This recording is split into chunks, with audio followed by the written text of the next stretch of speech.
तुम सोचते हो तुम आज़ाद हो, तुम्हें लगता है कि तुम खुद के फैसले ले रहे हो, पर सच्चाई ये है कि इस दुनिया में ज़्यादातर लोग किसी न किसी के कंट्रोल में जी रहे हैं।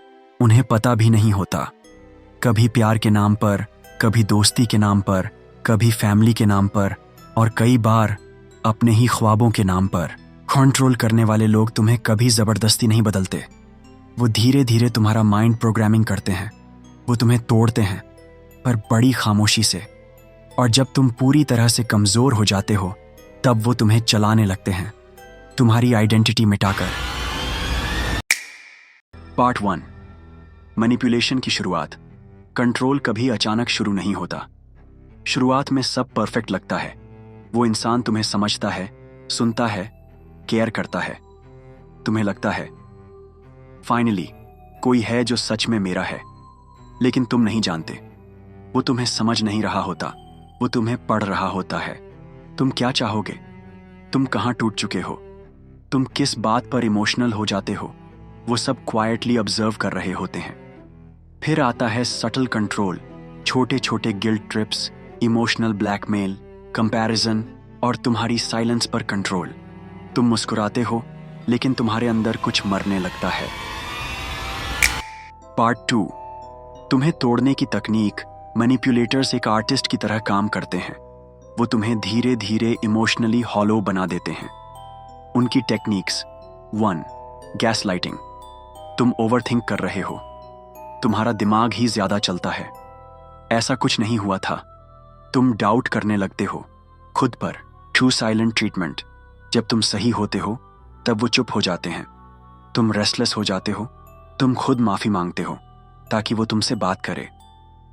3, इनकंसिस्टेंसी। एक दिन प्यार, अगले दिन इग्नोरेंस। तुम एडिक्टेड हो जाते हो वैलिडेशन के लिए।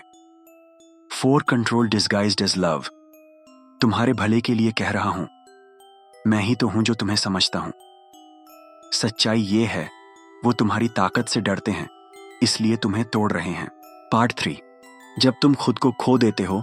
कंट्रोल का सबसे खतरनाक मोमेंट तब होता है जब तुम्हें पता भी नहीं चलता कि तुम कंट्रोल में हो। तुम अपनी बात कम कहने लगते हो, तुम अपनी आइडेंटिटी छोड़ने लगते हो, तुम वो बन जाते हो जो वो चाहते हैं। तुम्हारा कॉन्फिडेंस जाता है, तुम्हारी क्लैरिटी जाती है, तुम्हारा खुद से रिश्ता खत्म हो जाता है। और आयरनी ये है, लोग तुम्हें कहते हैं तुम तो पहले जैसे नहीं रहे। हाँ, क्योंकि अब कुछ बचा ही नहीं है। पार्ट 4, सोसाइटी भी तुम्हें कंट्रोल करती है। ये सिर्फ लोग नहीं, पूरा सोसाइटी एक साइलेंट मैनिपुलेटर है।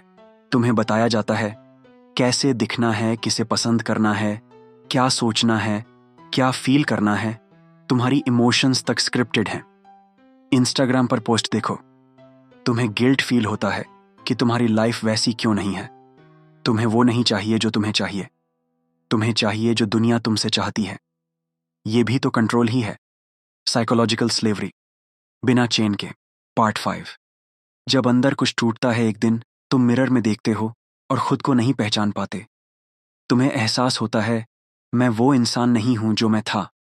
और शायद तुम्हारी बॉडी अब भी जिंदा हो, लेकिन तुम्हारा सोल नंब हो गया है।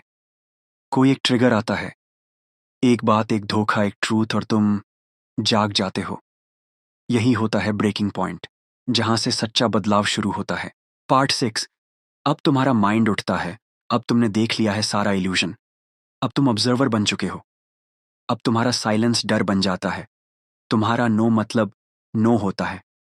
अब तुम प्लीजिंग बंद कर देते हो, अब तुम बाउंड्रीज रखते हो।